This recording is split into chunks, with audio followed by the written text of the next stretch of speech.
Assalamualaikum warahmatullahi wabarakatuh. Saya Wahyu Dewo dari kelas 11 MIPA 3 SMA Plus Negeri 2 Banyuasin 3 Kabupaten Banyuasin Sumatera Selatan. Kali ini saya akan membahas tentang jaringan topologi dengan mata pelajaran informatika dengan guru pembimbing Ibu Erika Palepi SPD. Baiklah, kita akan langsung masuk ke sebuah materi. Next.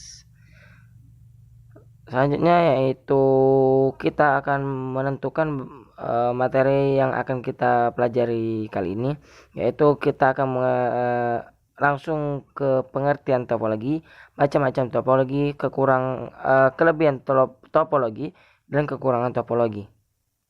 Dengan slogan kita yaitu informatika itu penting, mari belajar. Next.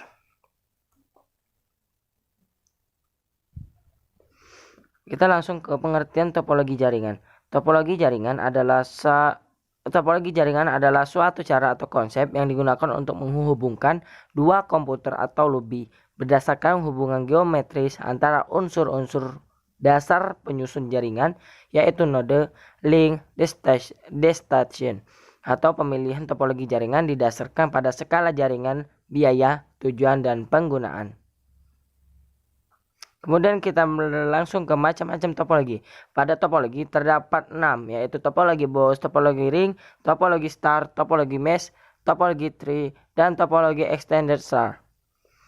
Selanjutnya kita akan membahas pertama yaitu topologi bus. Topologi bus adalah topologi yang pertama kali digunakan untuk menghubungkan komputer. Dalam topologi ini masing-masing komputer akan terhubung ke satu kabel panjang dengan beberapa terminal. Dan pada akhir dari kabel harus diakhiri dengan satu terminator. Topologi ini sudah sangat jarang digunakan di dalam membangun jaringan komputer biasa karena memiliki beberapa kekurangan yang lumayan fatal. Sebentar, kita lihat. Baik, inilah gambar-gambar dari bagaimana topologi bus itu berjalan. Dari pertama, kedua, ketiga, kemudian langsung ke bawah 4, 5, 6 sampai dengan 7. Next, kita lanjut ke selanjutnya. Kemudian kita masuk kelebihan topologi bus dan kekurangan topologi bus.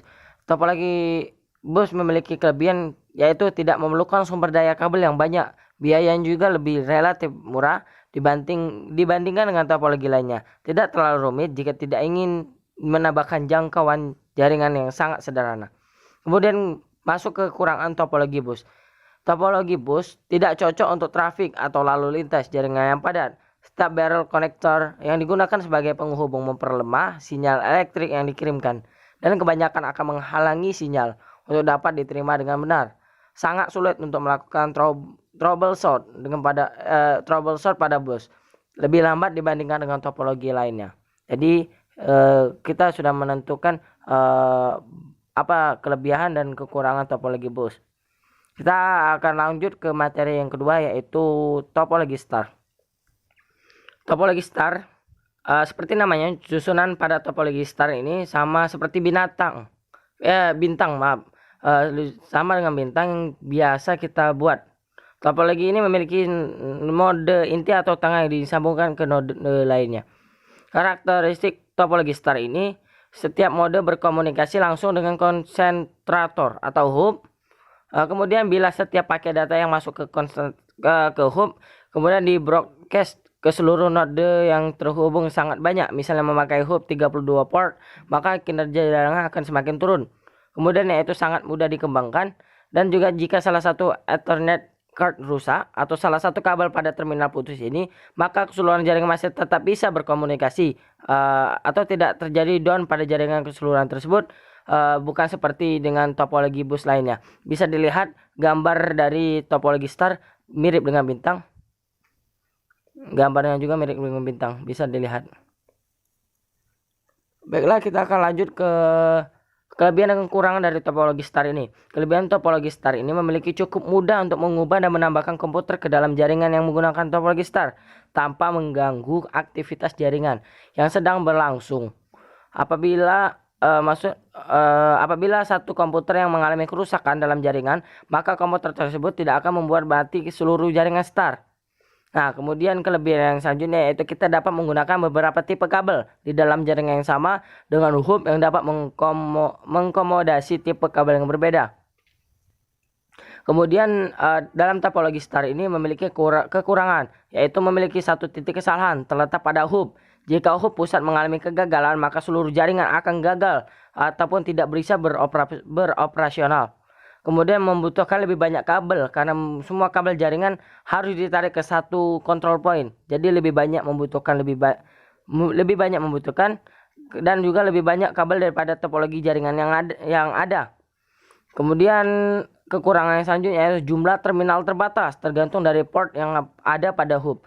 Kemudian dan terakhir kelemahannya yaitu lalu lintas data yang padat dapat menyebabkan jaringan bekerja lebih lambat karena jaringan lebih berat. Kemudian lanjut ke topologi ring. Topologi ring digunakan dalam jaringan yang memiliki performance tinggi. Jaringan yang membutuhkan bandwidth untuk fitur yang time sensitive seperti video dan audio. Atau ketika performance yang dibutuhkan saat komputer yang terhubung ke jaringan dalam jumlah yang sangat banyak atau yang cukup banyak. Pada topologi cincin, masing-masing titik atau node berfungsi sebagai repeater yang akan memperkuat sinyal di sepanjang sirkulasinya. Artinya, masing-masing perangkat saling bekerja sama atau menerima sinyal dari perangkat sebelumnya, kemudian meneruskannya pada perangkat sesudahnya.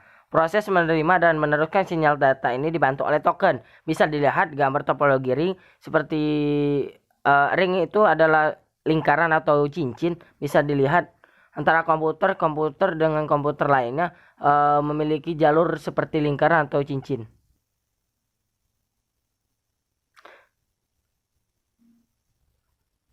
Kemudian kita lanjut ke topologi ring. Topologi ring ini juga memiliki kelebihan dan kekurangan. Apa itu kelebihannya? Data mengalir dalam satu arah sehingga terjadinya collision dapat dihindarkan. Dihindarkan juga. Aliran data mengalir lebih cepat karena dapat melayani data dari kiri ataupun kanan dari server. Dapat melayani aliran lalu lintas data yang padat karena data dapat bergerak ke kiri atau ke kanan. Dan juga kelebihannya juga waktu yang untuk mengakses data lebih optimal karena lebih cepat dan karena topologi ini berkaitan atau bekerja sama satu sama lainnya. Kemudian apa kekurangannya? Kekurangannya yaitu apabila ada salah satu komputer dalam ring yang gagal berfungsi, maka akan mempengaruhi keseluruhan jaringan. Karena bekerja sama seperti kita bekerja sama dalam tarik tambang, ada satu yang lemah, maka kita akan gagal. Kemudian menambahkan atau mengurangi komputer akan mengacukan jaringan. Dan juga terakhir yaitu sulit untuk melakukan konfigurasi ulang. Bisa dilihat di gambar. Kemudian kita melanjut ke topologi mesh. Topologi mesh adalah topologi gabungan dari topologi ring dan star yang sudah saya jelaskan di atas. Topologi mesh adalah suatu bentuk hubungan antara perangkat di mana setiap perangkat terhubung secara langsung ke perangkat lainnya yang ada di dalam jaringan. Akibatnya, dalam topologi mesh ini setiap perangkat dapat berkomunikasi langsung dengan perangkat yang dituju atau dedicated links. Karakteristik topologi mesh ini memiliki hubungan yang berlebihan antara peralatan dengan peralatan yang ada. Susunan pada setiap peralatan yang ada di dalam jaringan saling terhubung atau terhubung satu sama lain. Kemudian karakteristik yang ketiga yaitu jika jumlah peralatan yang terhubung sangat banyak, tentunya ini akan sangat sulit sekali untuk dikendalikan dibandingkan hanya sedikit peralatan saja yang terhubung. Kemudian kita berlanjut ke topologi mesh dengan kelebihan dan kekurangannya. Kita ralat sebentar. Bisa dilihat pada gambar topologi mesh. Ini saling berkaitan antara satu sama lainnya dengan kabel-kabelnya. Kemudian kita kelebihan topologi mesh memiliki keuntungan utama dari penggunaan topologi mesh adalah fault tolerance atau terjaminnya kapasitas channel komunikasi karena memiliki hubungan yang berlebih. Kemudian kelebihannya yaitu relatif lebih mudah untuk dilakukan troubleshoot. Nah, kekurangannya ini sulitnya pada saat melakukan instalasi dan melakukan konfigurasi ulang saat jumlah komputer dan peralatan yang terhubung semakin banyak atau semakin meningkat jumlahnya. Kemudian biaya yang besar untuk memelihara hubungan yang berlebih. Nah, selanjutnya kita akan memasuki ke topologi tree. Topologi tree ini merupakan gabungan dari beberapa topologi star yang dihubungkan dengan topologi bus Jadi setiap topologi star akan terhubung ke topologi star lainnya menggunakan topologi bus. Biasanya dalam topologi ini terdapat beberapa tingkatan jaringan, dan jaringan yang berada pada tingkat yang lebih tinggi dapat mengontrol jaringan yang berada pada tingkat yang lebih rendah. Bisa dilihat pada gambar, topologi star terhubung dengan menggunakan topologi bus, saling berkaitan. Baik, selanjutnya kelebihan topologi tree ini adalah mudah menemukan suatu kesalahan dan juga mudah melakukan perubahan jaringan jika diperlukan. Nah, kekurangannya ini menggunakan sangat banyak kabel, sering terjadi tabrakan dan lambat. Jika terjadi kesalahan pada jaringan tingkat tinggi, maka jaringan tingkat rendah akan terganggu juga. Nah, kita akan lanjut ke topologi extended star atau topologi yang terakhir, yaitu merupakan perkembangan lanjutan dari topologi star, di mana karakteristiknya tidak jauh berbeda dengan topologi star, yaitu setiap node berkomunikasi langsung dengan subnode, sedangkan subnode berkomunikasi dengan node pusat. Trafik data mengalir dari node ke subnode lalu diteruskan ke central node dan kembali lagi. Lalu lintas data mengalir dari node ke subnode pusat lalu diteruskan ke node dan dikembalikan lagi. Kemudian karakteristik yang kedua yaitu digunakan pada jaringan yang besar dan membutuhkan penghubung yang banyak atau melebihi kapasitas maksimal penghubung.